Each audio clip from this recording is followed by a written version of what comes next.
إن الحمد لله نحمده ونستعينه ونستغفره ونتوب إليه ونعوذ بالله من شرور أنفسنا ومن سيئات أعمالنا. من يهده الله فلا مضل له ومن يضلل فلا هادي له، وأشهد أن لا إله إلا الله وحده لا شريك له، وأشهد أن محمدا عبده ورسوله. يا أيها الذين آمنوا اتقوا الله حق تقاته ولا تموتن إلا وأنتم مسلمون. يا أيها الناس اتقوا ربكم الذي خلقكم من نفس واحدة وخلق منها زوجها وبث منهما رجالا كثيرا ونساء، واتقوا الله الذي تساءلون به والأرحام إن الله كان عليكم رقيبا. يا أيها الذين آمنوا اتقوا الله وقولوا قولا سديدا يصلح لكم أعمالكم ويغفر لكم ذنوبكم، ومن يطع الله ورسوله فقد فاز فوزا عظيما. أما بعد، فإن خير الحديث كتاب الله، وخير الهدي هدي محمد صلى الله عليه وعلى آله وسلم، وشر الأمور محدثاتها، وكل محدثة بدعة، وكل بدعة ضلالة، وكل ضلالة في النار. عباد Allah, today inshallah we'll try to understand one of the stories of the Prophet sallallahu alayhi wasallam. These prophets who Allah subhanahu wa ta'ala mentioned in the Holy Quran, and Allah subhanahu wa ta'ala made it clear to us that all the stories in the Quran are for learning. لقد كان في قصصهم عبرة لأولي الألباب. In Surat Hud, Allah subhanahu wa ta'ala spoke about one of the great prophets. He is Nuh alayhi salam. And Allah subhanahu wa ta'ala mentioned in details how he started the da'wah to Allah subhanahu wa ta'ala, and how long he stayed there, what he asked the people to worship, and what are the obstacles that he faced in doing this da'wah, and the efforts that Nuh alayhi salam made when he was calling for Allah subhanahu wa ta'ala for implementing the Sharia of Allah subhanahu wa ta'ala. Despite all these efforts, despite he spent 950 years in doing da'wah to Allah subhanahu wa ta'ala, the people rejected. Despite he spoke to them day and night, he spoke to them in open, in secret, he went to their homes, but these people rejected, and only few people accepted the deen of Allah subhanahu wa ta'ala. When Nuh alayhi salam reached that point that most of the people, they are rejecting the faith, rejecting the deen of Allah subhanahu wa ta'ala, then Allah subhanahu wa ta'ala ordered him.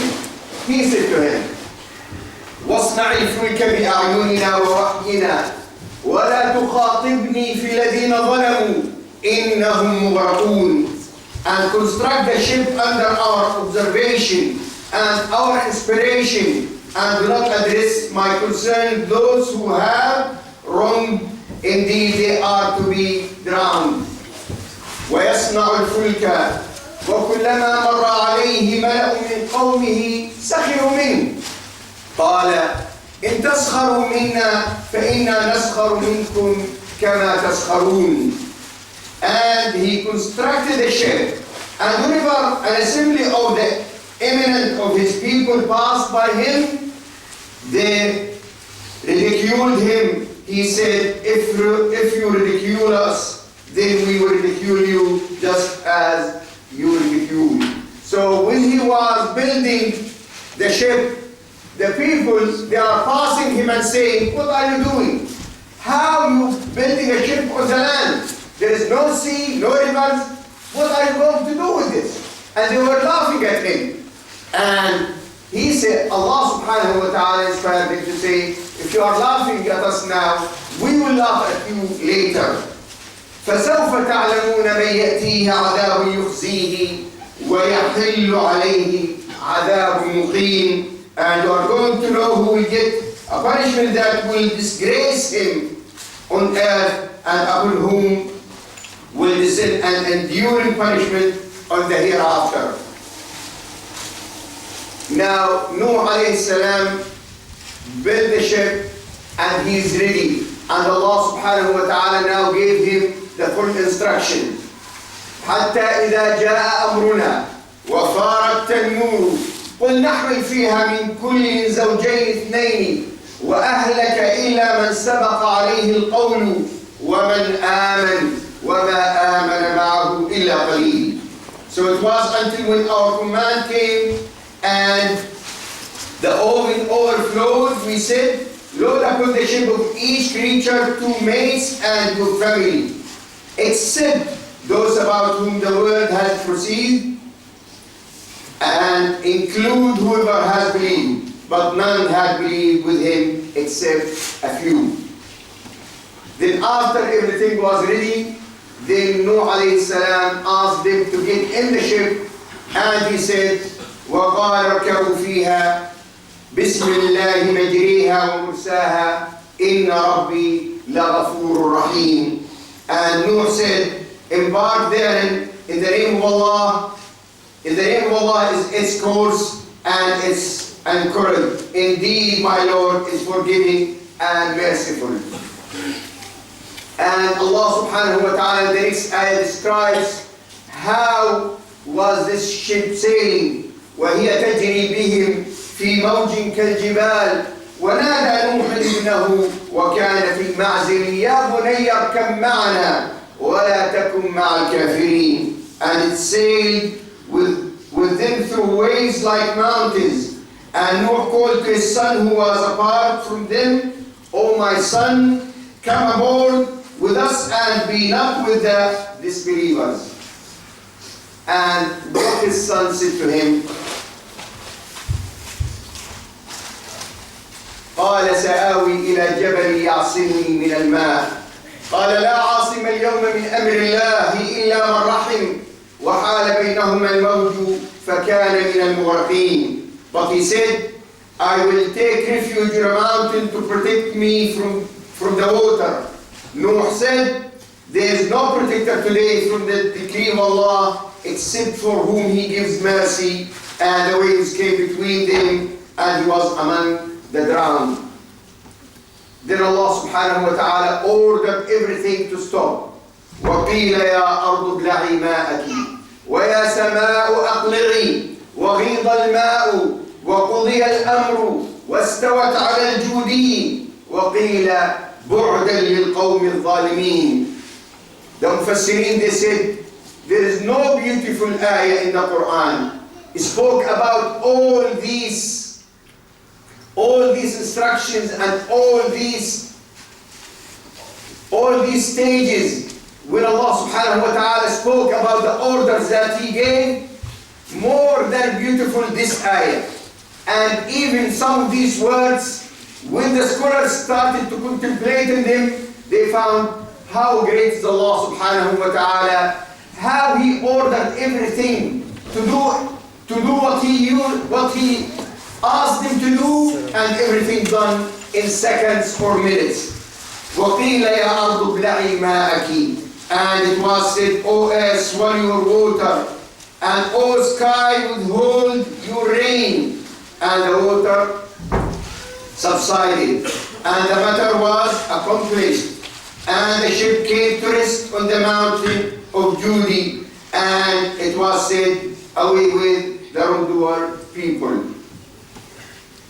ونادى نوح ربه فقال رب إن ابني من أهلي وإن وعدك الحق وأنت أحكم الحاكمين. And Noah called to his Lord and said, my Lord, indeed my son is of my family, and indeed your promise is true, and you are the most just of judges.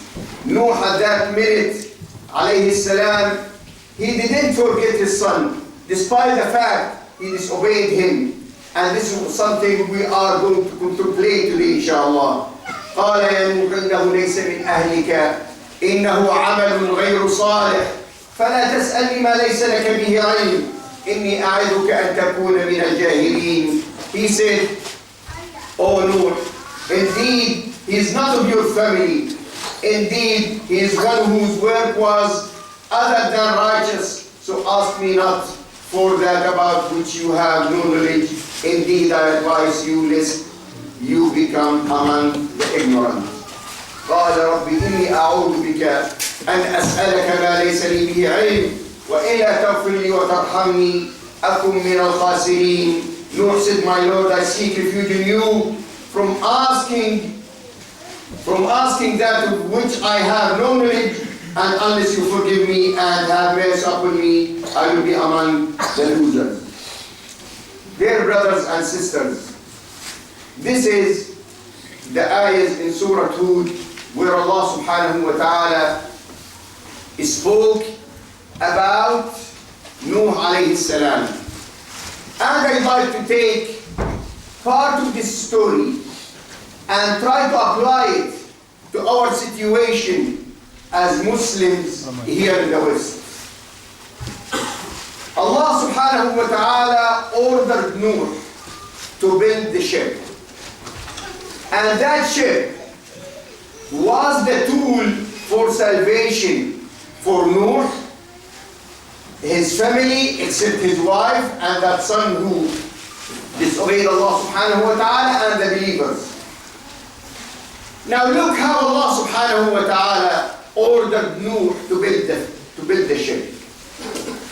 And from that, we'd like to learn from the Quran how we must build the ship of our family, how we can prepare a tool for salvation of our family from this corrupted jahiliyyah which we are living among them. We, all of us, understand that when we live among non-Muslim community, non-Muslim society, non-Muslim country, this means that the values which are around us is totally different from the values that Allah subhanahu wa ta'ala ordered us to live with. We need to understand how we can build a ship that can save us as parents, save our children, and save our future. And then we can land safely in the same way that the ship of Nuh alayhi salam landed safely on that mountain. The first thing Allah subhanahu wa ta'ala, when he spoke about the ship, he said, وَاصْنَعِ الْفُلْكَ بِأَعْيُنِنَا وَوَحْيِنَا. We'd like to take these words, two words, that the ship that Allah subhanahu wa ta'ala ordered Nuh to build on that day, to be under the eyes of Allah subhanahu wa ta'ala and according to inspiration of Allah subhanahu wa ta'ala. This means that when we have to build our family, the family must be from the first day. When we try to build this family to be according to Allah's orders and follow the inspiration, the Quran, the Sunnah which come from Muhammad sallallahu alayhi wa sallam. Could you come a little bit, brother, because there's many brothers coming today. Just fill the gaps.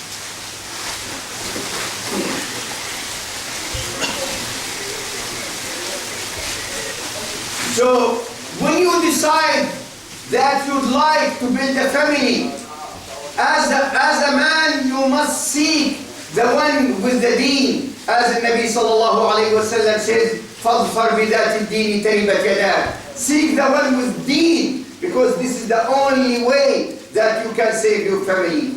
And for the girl family, listen to what the Prophet sallallahu alayhi wa sallam, إِذَا أَتَاكُمْ مَنْ تَرْضَوْنَ دِينَهُ فَزَوِّجُوهُ إِلَّا تَفْعَلُوا تَكُنْ فِتْنَةٌ فِي الْأَرْضِ وَفَسَادٌ كَبِيرٌ. When a one with deen comes to you, then let him marry your daughter. If you don't do that, then there will be a corruption in the society. And subhanAllah, when we see many families went to divorce, when we see many families in problems, then this is mainly because at the beginning the husband didn't seek the one with that deen, and the daughter again, or the wife didn't ask for the one who has deen. You will find the husband or the man try to find the one who's beautiful, the one who is their parents has status in the society, with money, with degrees, with all these things, and forget the main thing, which is the deen. And vice versa, you find the family of that lady or girl, they are looking for the same things, everything except the deen. Then after a while, you'll find them regret because they find themselves in problems. So the first brick in that family, or the first board in that ship, must be that the husband must be on deen, the wife must be on deen. Then you might, when you have a husband with deen, but he is not, he doesn't have a lot of money, he doesn't have a lot of degrees. Maybe you'll find the people, they are mocking, making fun of you, making fun of that father. Why you make your daughter marry that man who doesn't have a lot of money? He doesn't have degrees. Now, say to them the same way. If you laugh at us, because we are on deen, on the day of judgment, we laugh at you, we will find you in the hereafter.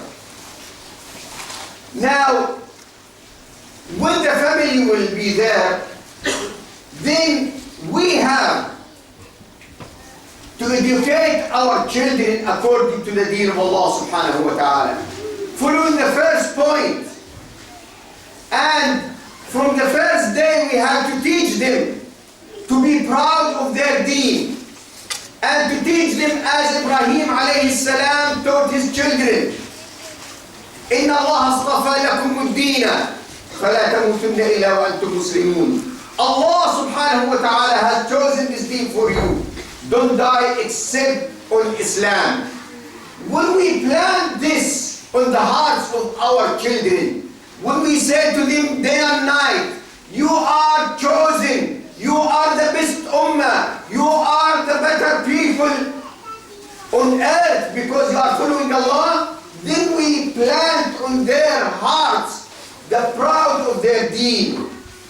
But when we try to hide ourselves, even to hide the names of our children, we try to find names which is match the kafir names. So when the people, they look at it, they don't know if this boy, he's a believer or non-believer, or a girl, believer or non-believer. When we don't try to give them the identity as Muslims, then later we find them dissolved in these societies.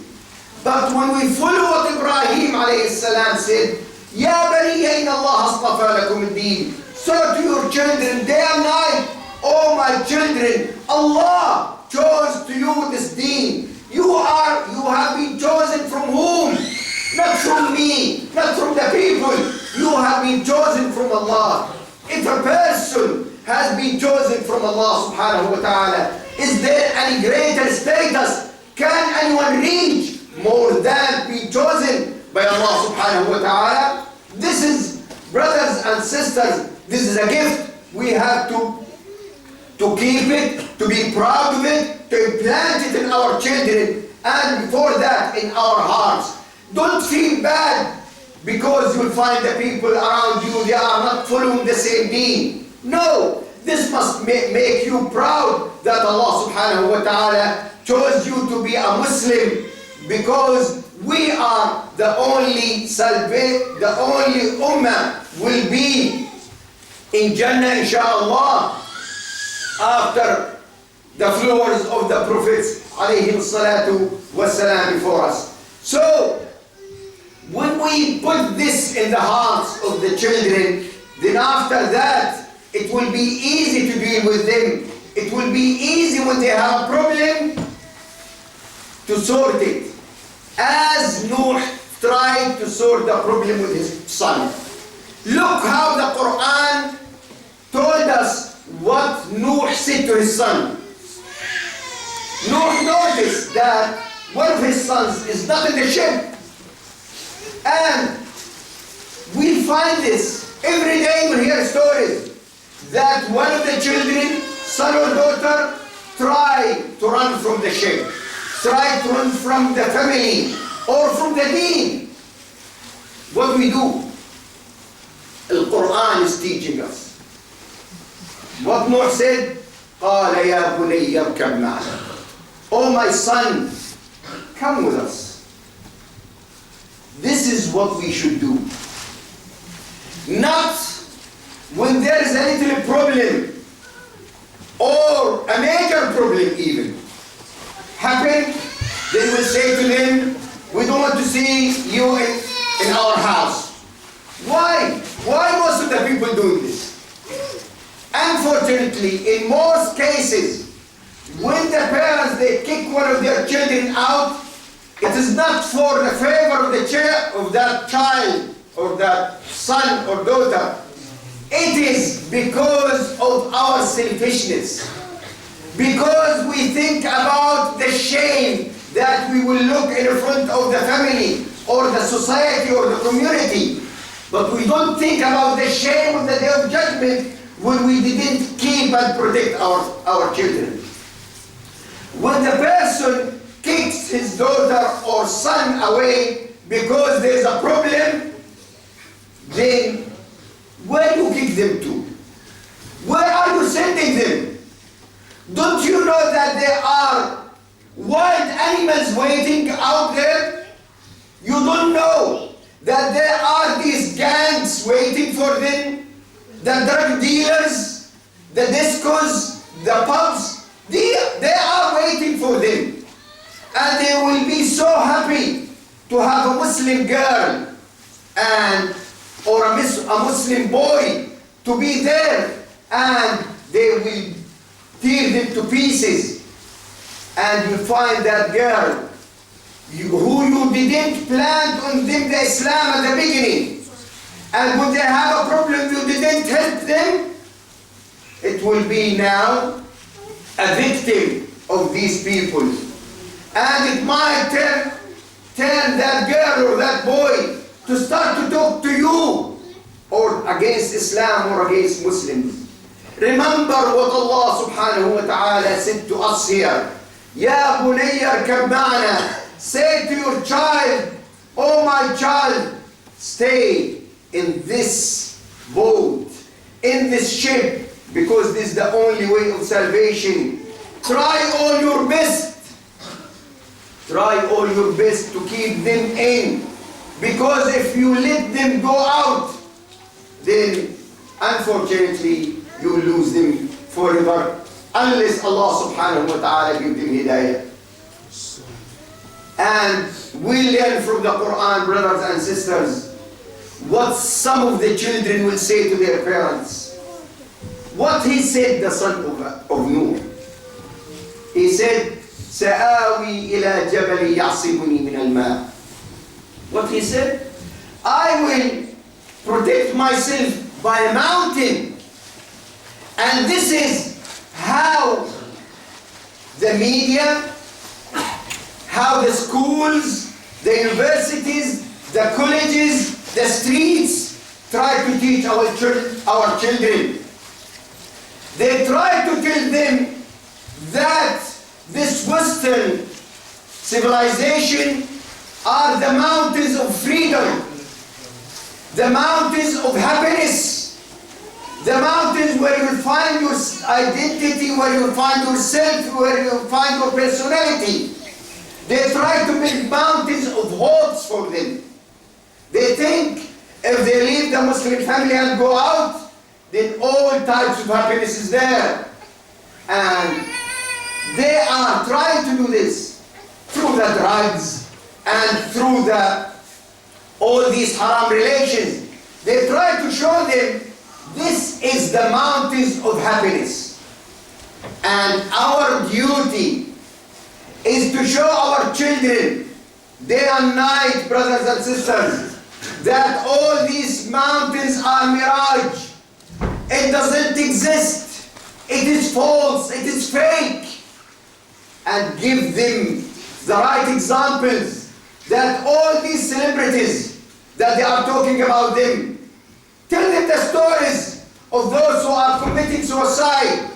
Tell them about Michael Jackson, who committed suicide in one way or another, despite he has millions of pounds. Tell them about many of these celebrities who are dying from drugs every day. Tell them about that celebrity who killed his girlfriend and he is now all the media talking about him. Tell them about them. Show to them. This is the mountains that they are trying to show you. But strict and be in the mountain of the Islam, of the deen. That deen which gives you the freedom. That deen which gives you the tranquility. And those children, my message to them is try to think what happened to all those who ran away to this civilization. Give me one good example of them who succeeded in this life or the hereafter. There is no such examples. All the examples you hear about is people who run away from their families, from their deen, and end with difficulties. Some of them died because overdose and many problems. So brothers and sisters, let us learn from the story of Nuh alayhi salam.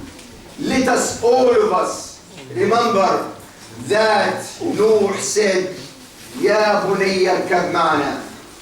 We must build this boat. And I'd like to give, in the second part, inshallah, some tips to the parents to try to make this boat able to take these children to their safety, inshallah. أقول قولي هذا واستغفر الله لي ولكم.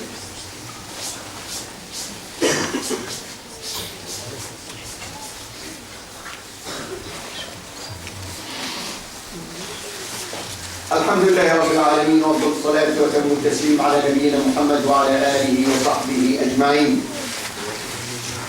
Dear brothers and sisters in Islam, some tips to the parents. The first thing, that make a program to your children to teach them about Islam. And all the time talk to them. Don't only talk to your children if you'd like just to tell them off, because this doesn't work.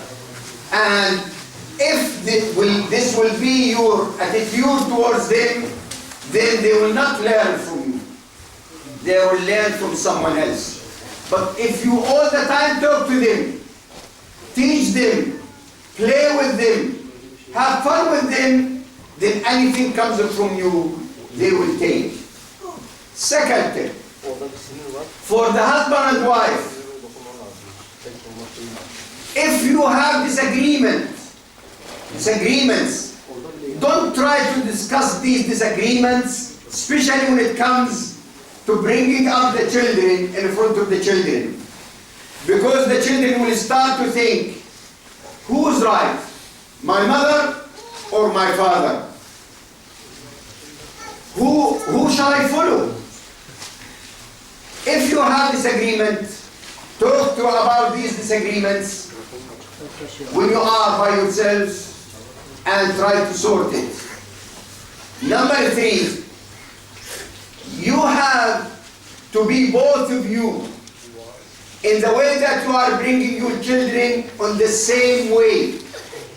Not one of you saying to the girl, you must have hijab, for example, and the mother will say, doesn't matter, she's still a young. No. Both of you must be on the same. You decide, when shall I apply the hijab? Shall I apply it now? 6, 7, 8, 9? It depends. Some girls, maybe when she's 8, she needs hijab. Because she's big, she's beautiful. She's thinking, now needs hijab. And some boys, you have to talk to them about the salah every day, all the time. So you have to be sure that